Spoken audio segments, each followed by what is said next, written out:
Hi, everybody. I am Jason Lemkin. I am a founder of SaaStr, which is the world's largest community for B2B founders. I've also invested 100 and something million of my own in venture-backed startups. And today we have literally one of the most epic panels to discuss just what's happening not only in venture capital today, but at the intersection of venture capital and venture buying. I'm here at reInvent in Vegas, where Goddard just was, and it's off the charts. The crowds are crazy. VCs are having cocktail parties left and right. Yet it's doom and gloom on Twitter. It's doom and gloom from the venture capitalists on Twitter. So we're going to find out with this epic panel. We've got Alex Kyle from Salesforce Ventures. Alex has been Salesforce must have the biggest portfolio of cloud investments on the planet. So if anyone's got the pulse of really what's happening, I think it's Alex. Would that be fair to say? How many venture investments has Salesforce Ventures done overall? Yeah, we've been actually investing since 2009, and we've got about 250 companies now, so pretty large scale. Okay, that's pretty good. We've got Arun Matthew from Accel, and not only is Accel one of the all-time great venture capital firms, but very early on SaaS, right? Doing really iconic investments in Atlassian and Qualtrics as the first big investor, writing big checks and so many winners. And so we're going to hear about swinging from the fences at all stages, what's really going on here, right? And Arun, how many cloud investments has Accel done over the last 2 years or so? You want to ballpark it? Including seed investments, probably 75. Yeah, give yourself the most generous statistic. How many? Probably 75 to 80 over the last couple of years. 75 to 80. Okay, good. And then we've got Doug Pepper, who is one of the OG SaaS investors, now at Iconiq Growth, so doing late stage and Calendly and Braze and all these great names. But he's also done A, B, C, D, E, F, G, seed. He was the very first investor in Marketo back in the day when we were sort of figuring out the next generation of SaaS companies. So I love talking with Doug because I always get the straight scoop from someone that's done all stacks of everything and the school of good knocks and hard knocks. So Doug, thanks for joining us. It's great to be here. Thanks, Jason. Yeah, and just to give folks a sense of Iconiq, roughly, like how many, I mean, there's so many great names in the Iconiq portfolio. How many SaaS and cloud investments has the firm made? Yeah, we have about 115 public and private SaaS portfolio companies right now. It's pretty good. Pretty good. Okay, so I want to do, I don't usually do this, but I want from each of you, and then we'll dig in. I want to do a 1 to 10. And the reason I want to do 1 to 10 is I think the world is weird today. And I want to hear from each of you, starting with Arun, 1 to 10, just how is SaaS doing? Look at public companies. Look at the earnings for Okta and Salesforce and Zoom and your own portfolio. How is SaaS doing 1 to 10? And then how is SaaS investing 1 to 10? Like, where are you on the 1 to 10s? I think if you look at some of the, and we might have some debate about this, but if you look at some of the recent company earnings and just looking at our portfolio, I'd say SaaS companies are doing probably about a 5 to 6. But the trend line, especially over the last quarter or two, and what we can see over the next quarter or two, is mixed to down. We have been super conservative on investing. And so we've made one growth investment this year. And so one this year. Wow. One this year. And that's down from about 20 from last year. And so our investing pace has slowed significantly from the start of the year. And so I think our investing probably preceded some of the results that are coming out. And so, from a investing perspective, I'd probably put it at a 2 to 3 right now. Interesting. I want to come back to that, but Alex, what are you seeing? I know you're at a public company, so you may have to put some quotes around it. But where are you on these 2 1 to 10s? It's interesting. I actually have a more positive outlook than Arun. Maybe because of just like the long-term sort of view. I mean, I guess I'd say on the overall industry, I'd probably give it a 7 or an 8 in the sense that I think what we've seen is. I think the big question right now is, can these companies all continue to be mission critical as they have been the last 5 to 10 years? I think if you look at how many SaaS companies exist today versus 15 years ago, we just have a much larger data set of companies that have gone public. And certainly in the pandemic, what we saw is all these companies were sort of keeping the lights on for industries and companies of all shapes and sizes. And so what you're seeing now, I think, is there's been a real refocusing of, hey, what are the most mission critical companies that we need to support in terms of budget. And, that's, I think, the defining factor that we're going to see the next 3 or 4 quarters is we'll get a real sense of what's mission critical versus not. Our view is that obviously, a lot of what we've seen in SaaS is, with the beauty of the model and customer success from at the forefront, is if you're delivering value to customers, we really think you'll still see continued growth. I was just looking ahead of this conversation at Salesforce's growth in 2009. In what was the doom and gloom era, as we can all remember, of, the world felt, sort of financial markets were about to collapse, and Salesforce still grew north of 20% in that period. From sort of a lot of caution and concern. So I'm more optimistic. I think a lot of these companies have really healthy balance sheets, huge TAMs. In many ways, I think cloud is still just getting started. And I think more than anything, it's a valuation reset as opposed to a fundamental company reset. Got it. So 7 to 8, I think you said, for the business side. What about for venture side? You guys have been so active. I think so. Yeah, we've continued our pace. I mean, I think to Arun's point, the growth market has really slowed down. In large part, I think, because the best SaaS companies over the last couple of years have probably raised one extra round than they needed.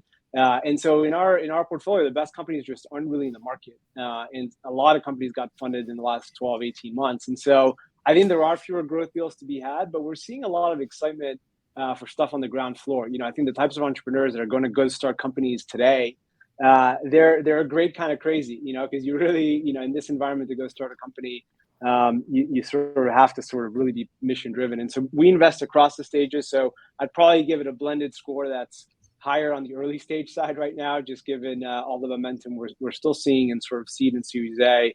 But I certainly think the growth market has slowed down a lot. Got it. And Doug, what are you seeing from the Iconiq perspective? How are you guys thinking? Doug and I talked right when things were starting to get tight. We did one of the first interviews that things were somewhat bullish, right? I think you were anything sub 500 was still a good valuation X months ago. Is that where we're at today? Where are we on both 1 to 10s? Yeah, I think it's tough. I agree with Alex. Long term, I'm still very bullish, but I think you're asking about today, and I think it's really tough. I mean, it's hard to be bullish when the very best companies, the very best in the public markets, are down 60 to 80%. That's painful, but I think you're asking more about how are the companies actually doing. And in that respect, I'd still go closer to Arun with a 5 or a 6 because of how it's deteriorating. We look at all the data, and we have data on lots of companies. 2021 was like the best year ever in my career. Almost every company hit 100% of their plan for net new ARR. Those numbers are deteriorating fast. Q1, the median was 99% hit their plan of net new ARR. Q2, 87%. Q3, median 69%. And so companies are starting to really miss their plans, both public and private. You're seeing much fewer public companies raise their guidance now, dramatically down Q1, Q2. We don't know all of the Q3s, but there's very few raises in the public market for full year guidance now, which is a huge change from before. And those companies, as you know, have significant buffer built. And so we are seeing in the private and public a significant deterioration in their attainment versus plan. You want to talk about growth rates. The median growth rate was about 83% last year across a very wide range of companies that we track. This year, that's degrading all the way to 48%. So growth rates are degrading. That is more than I would have expected, given the quality of the names. These are very high quality companies. And so what is happening is real out there. Now, those are all growth rates versus very aggressive plans. And so what happened was everybody drew a straight line from the growth rates of 20 and 2021. Right. And thought that was going to continue. The reality is these companies are actually still growing really well. They're just not doubling at scale. They're just not tripling the way we thought. And that's okay, except for they built their expense plans to that higher growth. And that's why you're seeing a lot of layoffs right now. And as an investor, I'd say the environment is a 2, because we're still in that messy middle of readjusting to those new slower growth rates. We don't know how fast companies are really growing because they're changing those numbers every quarter right now. And at the same time, as Alex said, companies have insane balance sheets, which is great, by the way, and still pretty high expectations in terms of valuations. So when you put that all together as a B plus investor, Series B and beyond, it's a very tough time to invest right now. Are you guys, just to follow up, and those metrics are so interesting. They're all versus plan, right? Is what we're seeing, right? Is versus plan. The growth rates are just raw growth rates. Oh, raw growth. So reiterate that one just really quick. It was 80 something to 40 something. Last year was 80s. Yeah. This year 40. 50. Stunning. Okay, just a question to everybody then. Just to add on to that, please. The percentage of companies the figures that Doug mentioned, we're seeing even worse results across our portfolio. So I would say less than half of our companies are hitting original 2022 plans. And I think by the end of the year, it'll probably be closer to 25 to 30% that we're seeing across a very large sample size. And these are, in many cases, these are out of companies' control. It is a spike in attrition. It is a decrease in net expansion. It's fundamental things that are related to the market that we're seeing across a broad cross section that leads me to believe it's about the environment and market, also company execution as well mixed in. But this market, I think, is a really challenging time in general for a lot of our SaaS companies. Are you seeing, and this with the data, so are you seeing, investing is a business of outliers, right? And maybe in a business of outliers, are your top decile investments seeing deceleration like this? How's the distribution? Like, are the very best ones still hitting their plans or exceeding their plans? And if so, is it okay, right? Shouldn't there be some winnowing in a sense? If we look at the data, I would say it's not decile. It's probably the top 5%. Are still that's tight. Out of a portfolio of 100, I'm making up numbers, but roughly my guess is less than 10, maybe 5 have raised their plan for this year and are beating that raised plan. It's a very small number, but there are some. To your point, there still are outliers that are doing tremendously well. There are also companies that were outliers last year that were doing tremendously well, that it felt like they were going to be super resilient. And even those are having challenges. Yeah, I think that ratio is about right. I'd say two things. One, the forecast of these companies, if you look ahead over the next 2, 4, 6 quarters, take CrowdStrike as an example, maybe one of the best SaaS companies out there, the best cyber company out there, big investors in them, believers in what they're doing. I mean, their forecast for the next year is south of what anyone expected. And I think it's just the storm clouds that are brewing on the horizon, I think, are pretty consistent across even the top decile of companies. I will say the best companies are probably close to or hitting plan, but I think the majority of those are spiking in terms of free cash flow or margin. And so, the better companies that we are seeing are able to drive leverage in their business model. And so they're maybe not seeing the top line growth rate that they expected, but they're making up for it in the bottom line. And I think that's a really healthy balance. Alex mentioned Salesforce, in 2009. I think that's a really great example because they dropped from, I don't know exact numbers, but 45% to 20% or so, but they drove margin. And I do think the best companies in this environment are going to make a trade for growth rate for margin as growth and profitability come into focus together versus just an emphasis on growth, which is what we've had basically for the last 2 or 3 years. Yeah, Arun, I completely agree with that. And actually, I'm really excited to see how proactive I think a lot of our CEOs have been. I think SaaS, even though it's relatively new, I think we have enough data now in the last 10 years where a lot of CEOs are sort of being very proactive. And I think, of course, it's disappointing when companies are missing plan, but we're sort of a result of what happens in public markets. I think private market investors really look at what's happening in public, in the public markets to sort of assess how we, price deals and give advice to a lot of our companies. And obviously, there's been a huge shift. To Arun's point, we are still encouraging our companies to grow. I think growth is still a fundamental driver of value creation long term. And one of the benefits of being private is you don't have the sort of same scorecard, every single quarter. being a public company, and you're able to make some of those longer term investments. And so the advice that we're giving a lot of our portfolio companies is, of course, focus on efficiency. That should always be there. That's one of the beauties of SaaS, is just how you can recoup your sales and marketing so well if you have a good engine humming. And growth can sort of sometimes hide a lot of those inefficiencies. And so now is the time to sort of get back to the core, focus on those fundamentals, but don't ignore growth. I was talking to one of our portfolio companies. They went from 2 to 5 of ARR. The plan was 2 to 10. Yes. And we could argue whether 2 to 10 was sort of too ambitious or just ambitious enough. But I said, look, you went from 2 to 5. That is a great day for the company, and in this environment, that is no bad thing. And so, of course, like we should compare it also against what they sort of were planning at the beginning of the year. But I also think a lot of these markets are still there, and we're still, budgets I think are they're scrutinized right now. But in our experience, they have definitely not disappeared.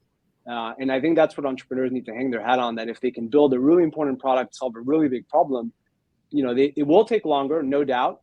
All these cycles are elongating, reps are taking longer to ramp up. Decisions take longer in this environment, but I don't think it goes away. That's what I'm struggling with. I think did we just get drunk a lot in 2021? Because let's take CrowdStrike, going to Arun's point, right? Yes, growth is not what maybe everyone had hoped, but these are crazy growth rates. What's CrowdStrike at? 2 billion, 3 billion ARR. Salesforce is at 30 billion. I mean, Henry Scheck was just on from ZoomInfo, one of my favorite CEOs. Yeah, their growth's a little bit lower at 1.2 billion ARR, but it's still like 48%. I mean, how bad can things be when all the leaders are still growing at rates that honestly, when I met Alex or Doug, I didn't even think these growth rates were possible, or as a SaaS founder, I didn't think we could grow at these rates north of $1 billion, right? And so I wonder if it's so bad, or our expectations and our worldviews got warped for 2 years, right? Did this go on for too long, the good times? Yeah, I think we were drunk. I do think we were drunk last year, and I think that the hangover is going to be real. But you're right. There are those incredible public billion-dollar revenue companies that are growing well. They've proven that they are standards. They are platforms. They're kind of like IBM was back in the 80s. You don't get fired for buying IBM. And clearly they've proven they have insane product market fit and ROI. So it stands to reason that they might be the ones that continue growing the fastest. What I think all of us on this call are worried about are the thousands of companies that were funded in the last 3 to 5 years that aren't those companies. And I think that group is the one where there's going to be real differentiation, like Alex said, between the must-have, the nice-to-have, the core products that deliver real ROI. And that's where the rubber meets the road, and not everybody's going to win. I think the drunkenness last year was we made 2 fundamental errors, I think. One, we thought everything would work. Every company looked like it was going to work. And by the way, for a while, in a free money economy with no focus on budgets, almost anything could sell. And I think those days are over. The must-have, nice-to-have line is very bright now, and it's probably moved up. I think the other thing that we learned is that it's really hard to be a decacorn. I think certainly in the growth area of venture, we started to make assumptions in order to drive just a basic venture return that a company needed to be worth 10 billion. Turns out that's really hard, and there aren't that many of those left. And I think it's going to fundamentally change how people think about entry points, because no longer can you assume 10 billion to generate a venture return in most cases. What is the number? What is the number? Oh, I mean, I think. Sorry to interrupt, Ron. I want to hear your point. But what is a decacorn of 2021? Is that a $2 billion outcome today? How do you guys think about it? Everything's down 60 to 80%. So you do the math. Maybe. I think I totally agree with that. For me, like going back to CrowdStrike, and not to harp on it, it's a $2 billion ARR company growing 56% year over year with 30% free cash flow margin. So it's a rule of 85 company at that scale, which is unheard of. So there's no dispute. There are a set of companies that are just incredible companies out there. But you look at what CrowdStrike is valued at, it's valued on current ARR at 12 times. And you look at a forward number that's 9.5 times. So I think the challenge and the takeaway is, if you see a smaller company that's in maybe a less important market as endpoint security, what is that worth? And I think there's just a delta between what those companies were valued over the last 2 or 3 years versus what that company is worth today. And that's not to mention what the future prospects look like in a harder macroeconomic environment where it is tougher to grow. And so I think that valuation, on one hand, we're talking about company performance, and to some degree, some of that is coming down. But I think that's a really healthy thing. We're going to see the best companies separated out from the need to have versus the nice to have, the wheat from the chaff. Yeah. I think that's healthy. And you can get real signal in down market about whether your product is a need to have. And so I'm encouraging all of our companies to focus on that, the ground truth of what your customers are telling you. And that will ultimately lead to building a more durable business. So that's one. I'm not worried about that. I think the shift that we have to, and why this environment is so difficult from an investing standpoint, is the best companies are trading at a certain value. And a lot of other companies and founders and CEOs have expectations about value for their businesses that are totally out of whack. And we are going through that messy middle of realigning expectations. And my expectation is that's going to come to bear over the next year or two as many of these companies go back out to market. There's been a ton of money that's gone into the ecosystem. Many companies haven't had to raise. That's great. Don't raise if you don't have to. But I think that's going to change over the next year or two. And I think it's going to be a very stark reality for a lot of companies about what your company is actually worth if the best companies are trading at the current levels today. What percent, if you had to spitball, of folks that raised at a healthy valuation in 2021 are almost structurally unfundable today because of what they're sitting on? What's your guess? It depends when you're talking about. Today, they're not fundable. Well, I asked this for founders, right? You raised a great round last year. I don't think founders have the reality of the markets have really set in, which we could chat for a minute about. It's getting there, right? But for example, I literally was at a meeting with a company that did 100x ARR round, right? And they had a 22-year-old COO who was said in a couple months they're going to raise a big B. And I said, where are your comps? Where's your big? I mean, you're doing great, but I don't know all these big. We can talk about the big Bs next. Tell me someone in your portfolio, but how much of a reality check are 80% of folks that raise in 2021 just gonna, because there are no down rounds, right? Down rounds don't happen. They're just no rounds, right? You guys just pass. Accel did one growth round. You don't say, hey, I'll do the next round at 200 instead of 400. You just say, thank you, next, right? That's the truth, isn't it? There are no down rounds. Yeah, I think that's right. I mean, I think if you're saying at the same price as that 2021 valuation, I think it's close to 100%. 100, right? That's a lot. At that valuation, I think most of them are very, very fundable if there was an accurate price. And then I think over time, given their large balance sheets, most of those companies should be able to grow into their valuation over time. And so I think over time, actually, they should be okay. It's going to be close. I think Arun's right. Over the next year or two, those huge balance sheets will go down to the point where they need to test the markets. And depending on their growth rate and their ability to extend that runway, it'll be very close to see whether they can raise up rounds versus flat rounds. By the way, I've counseled companies to not be, easy for me to say, but even our own companies, to not be so scared of a down round. Down round isn't the end of the world. Look at our public companies. They're all down and they're surviving. And it's not ideal, but you can celebrate having raised a prior round at a really low cost of capital. And if you have to do a down round to move forward, it's okay. We saw that a lot in the early 2000s, and some great companies got through it. Yeah, I think to Doug's point, one of the most important things right now, I think, for founders is the mindset they're in of, hey, like, does that number, do we anchor to that or not? And is that the most important thing? And I think, we certainly had some situations in the last few years where the only thing that mattered, in the fundraise was the sort of headline valuation. And that became, sort of the KPI, especially with, what was sort of quoted in the press and the ability to hire talent. And so there was this rush to sort of raise the valuation. But I think some founders sort of didn't want to raise at unrealistic expectations. They sort of knew what they were getting themselves into. And one of the things that happens, of course, is the higher price you raise, also in terms of like liquidity and an exit, you also keep raising the bar for what's expected in terms of the investors and what's expected as a company.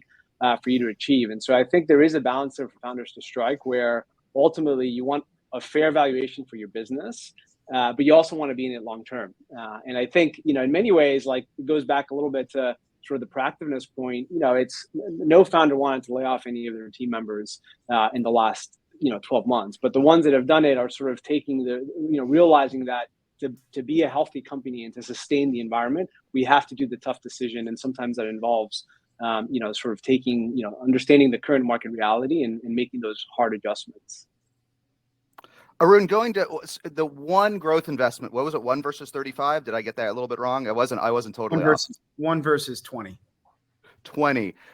So I get that there's a lot of folks that raised at unicorn valuations last year that are tough to write up at the growth fund, right? But aren't there a couple more Atlassians out there that have raised nothing? Aren't there a few gems that bootstrapped for 15 years and got big that aren't asking for 50x ARR? What happened to those gems? Are they still there? I mean, we love those companies. Of course. Iconiq and Accel invested in 1Password, which had been bootstrapped for 15 years before they ended up. That's one right there, right? Before they ended up raising capital. They raised a $600 million round over the last couple of years. So I think the reality is, whether you're bootstrapped or not bootstrapped, there was just such a flood of capital over the last 2 or 3 years that even the most capital efficient businesses ended up taking some capital. It was a good environment. I see. They're gone. The 1Passwords were sucked up by the market. So I think there are some of those that are out there, but they're really hard to find. And I think by and large, our companies are sitting on record balance sheets, and most companies, whether you're bootstrapped or not, whether you're capital efficient or not, you've sort of filled up the gas tank over the last couple of years. So I think that is hard.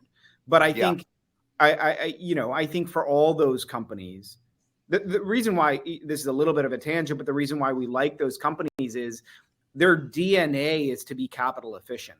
And so it's really easy for those companies in this environment to switch back to a little bit of a bootstrap-ish mentality of, hey, every dollar that I'm spending, I got to see real ROI for it. And I go back to, for me, it is less about the down round. It actually is very refreshing if I get a candid, honest take from one of my portfolio company CEOs that says, look, this is the reality of the market. We need to do this to sort of execute on our plans. We're going to do a fair valuation, and it's probably going to be below the last round. I think it's realistic, and I think it's refreshing, and I think founders, as soon as they get to that conclusion, the better. I do think the thing that precedes that is, have you taken the tough decisions to lay off people, kill initiatives that aren't showing positive ROI, like really get your cost structure in line so that you're a disciplined, well-functioning organization ahead of that. And then you can assess how much money you need for the next 3 to 4 years, and then you can back into what that amount is and what the proper amount of dilution for that is. So that's what I think about that. To add to Arun's point, I think one of the benefits of the environment we're in is all of a sudden CEOs are asking, like, hey, what's the sort of number one ROI investment or project I need to undertake? Whereas before, a year ago, maybe the top 10 were getting funded in a company. Now it's, okay, give me the 1 or 2 highest value things you can go be doing. And the sort of the constraint on cost, the constraint on capital, it drives that focus in a way where I think it really will, it will separate the strong, by the ability to sort of pick and choose what are the things that we do want to invest in. Because the reality is, it's hard for everyone. It's not like certain companies don't have this sort of reality that they're facing. Everything we just talked about, regardless of geography, stage, these are realities that are affecting all SaaS companies in the market today. And so I think there is a real opportunity for founders to figure out, okay, well, how are we going to sort of survive and thrive in this environment? What are the sort of 1 or 2 things that we need to do as a business to really get out of this and get stronger? A huge focus for us has been on culture and values. In these times when things are going well, it's sort of easy to celebrate culture. But I think it's when, you're in your moment of a more difficult crisis, that's where culture and values really rise to the top. And we've seen a lot of founders, whether it's how they sort of have to do these difficult decisions, how they communicate with their employees or shareholders, us as the board, this stuff really matters. So it's a really testing time, but I'm really optimistic that, taking a step back again, I love this stat. You all maybe have seen this. When Salesforce went public, in our S1, our TAM listed was $6 billion in 2004. That was what we said the TAM was for Salesforce. Jason called it out. It's now a 30 billion revenue company. You look at the TAM, over 300 billion. So of course, right now is a challenging time and it's a very uncertain environment. But I think the best founders have this ability to sort of really manage this uncertainty in this kind of crisis environment that we might be in. But in parallel, think about long term and how we're going to drive a really legacy sort of sustaining business here. We've got a couple questions about what areas are still hot or of high interest, but maybe if you guys have an example, is there someone in your portfolio in the last 60 days that's raised a big round, 50 million or more? And why were they able to do it today? Yeah. Is there learning for us from a recent round? Yeah, we have a couple, and it I think really relates to something Alex said, which is despite the need and the requirement for increased efficiency and increasing runway, for better or worse, we're investing in startups that are often trying to attack big markets, and therefore growth rates are number one. They're paramount still. And so, we've just had a company that's inked around that is a very significant round at a high valuation, but a company that this year is able to raise their plan and then beat that plan and grow roughly 10 to 30 in this environment.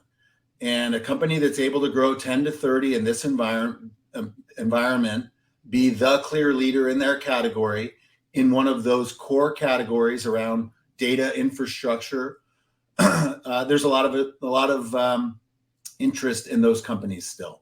And so it's rare to still have that growth rate. But when you do this year and you're relatively efficient or showing the signs of being efficient, you can raise an attractive round. We have another one that's smaller, that's kind of 2 to 10 this year. Again, one of the very few that has beat and raised their plan. Those companies are still pretty darn interesting to investors. But given what we talked about the kind of attainment challenges relative to plan, they're pretty rare this year. Yeah, and then another slice of that I would add is I think it's companies that can really clearly articulate to a buyer, an economic buyer, what's the ROI. I think there's sort of, Doug's point of like growth continues to matter, but there's also, you sort of see it with some companies where the go-to-market engine is still relatively nascent. They're really trying to figure out who they sell to and sort of what problem they're solving. And you sort of boil down the ROI question and it's still a little unclear. We have other companies that in our portfolio where just screams, sort of 5-6x ROI on the spend. And I think those are the ones right now that are getting the most interest because, budgets haven't disappeared. If you take a step back, we're probably anywhere from 15 to 20% of IT spend is in the cloud. That's got to go up, right? Every CIO we survey and we talk to are saying, hey, our investments in cloud are going up. Still going up. Yeah, exactly. And so I think it's more about, can you prove the ROI and can you drive the customer success? Another huge focus, by the way, right now is selling to your existing customers. I think it's a lot easier for portfolio companies to actually drive upsell when they have an existing relationship with a business as opposed to sort of land a net new account out of the gate. And so that's another area we've seen our portfolio double down on is, hey, are there additional parts of the business let's say we're selling to a large enterprise in North America? Can we transfer the European office? Can we go to APAC? Where else can we sort of grow, given these are really global opportunities for a lot of these companies? I just want to build on that last point, because I think, if there's one takeaway or a couple takeaways for me from this environment, I just think retention in this moment matters so much. Gross retention, net retention, and it tells you so much about your business. The ability to upsell to existing customers, I totally agree with Alex. I think that is a huge opportunity. And it's way more efficient and leverageable and leads to a better long-term business. In terms of gross retention, we're seeing varying degrees of success of gross retention across different customer segments, meaning SMB in this environment is more challenged than enterprise. And our companies that are exposed to SMB in particular are having a harder time, both in gross retention and net retention. And so the companies that we have seen in our portfolio that have gotten funded don't really have as big of a retention issue and are seeing uplift in certain segments. And I would tie the growth rate to that specifically, as well as a good market and good execution, but really around retention.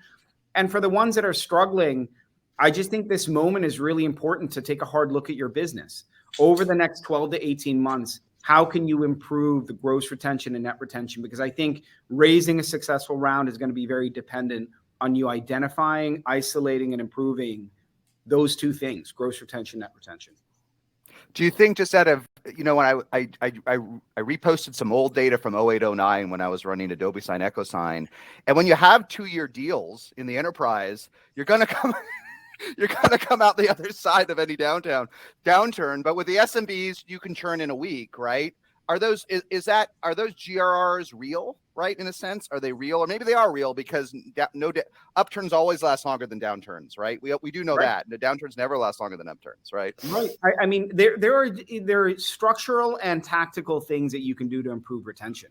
I mean, changing your customer contracts. We know SMBs, we know companies that are exposed to the SMB segment that have wildly different gross retention rates based on tactical things. So one simple thing is, SMB customers that are on week to week or month to month basis, if you cancel, you immediately get you can immediately cancel, versus ones that have a little bit of friction in the process to try and understand why customers are canceling.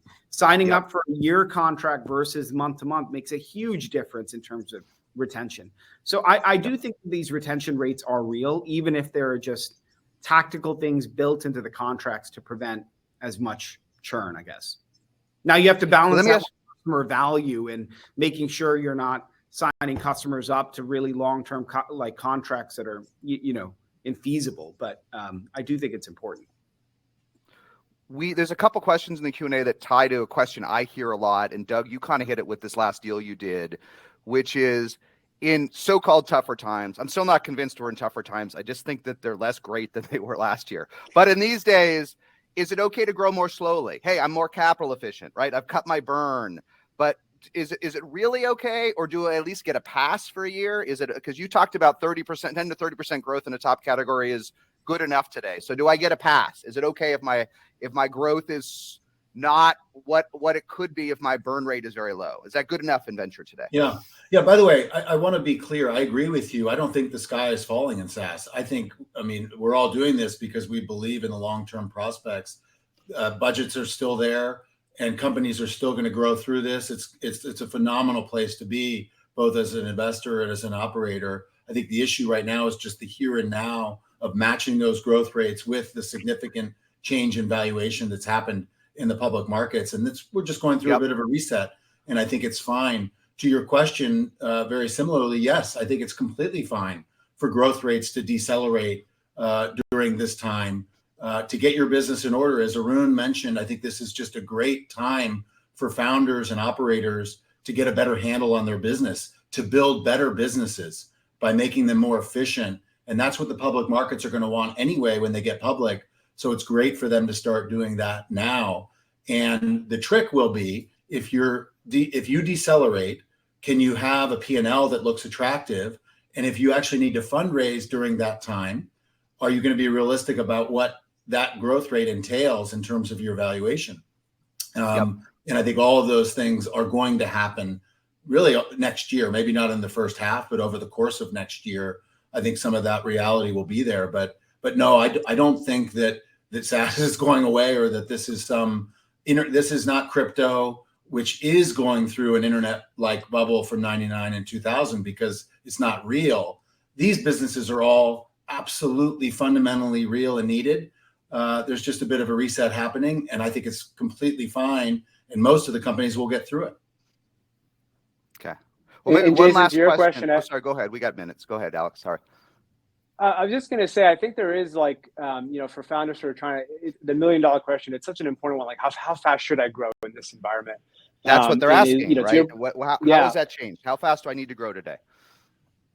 I think it does depend a little bit on the scale of the business. Obviously, clearly growth decelerates over time. I do think, though, as venture investors, when you sort of see growth rates that are sort of sub 50% in the early days, it does make it harder to sort of really sort of a long. There's plenty of ways to build a great business, and Jason, you know this better than anyone else. Like, do you even need to raise venture capital and sort of to build a really huge successful business?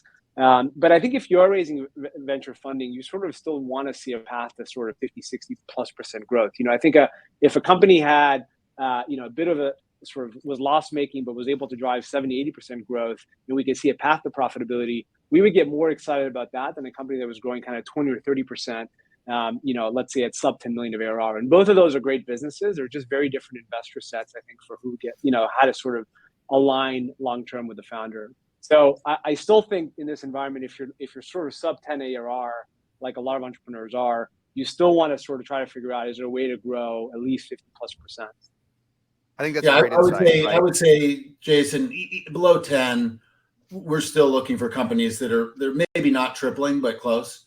And the old saying is the reason that Neeraj came up with triple, double, double is if you're not tripling at single digits, it's awfully hard to believe that you're going to be growing fast when you get to scale. And I think that's still true in these giant markets. Yeah, to be honest, I'm kind of mean to companies under 10 million, to Alex's point, because you have such small market share, right? And it's so hard to break into any market. All the vendors we have are already great. Salesforce is great. CrowdStrike is great. Calendly, we don't need any new software, right? So if you somehow have created something magical that solves a niche, this is startups. You need a certain amount of market pull, good times or bad, or you'll never reach escape velocity, right? So I don't give any startups less than 10 million. I know it's mean. I don't give them any slack. I don't give them any kudos. I don't give it. It's the job, right?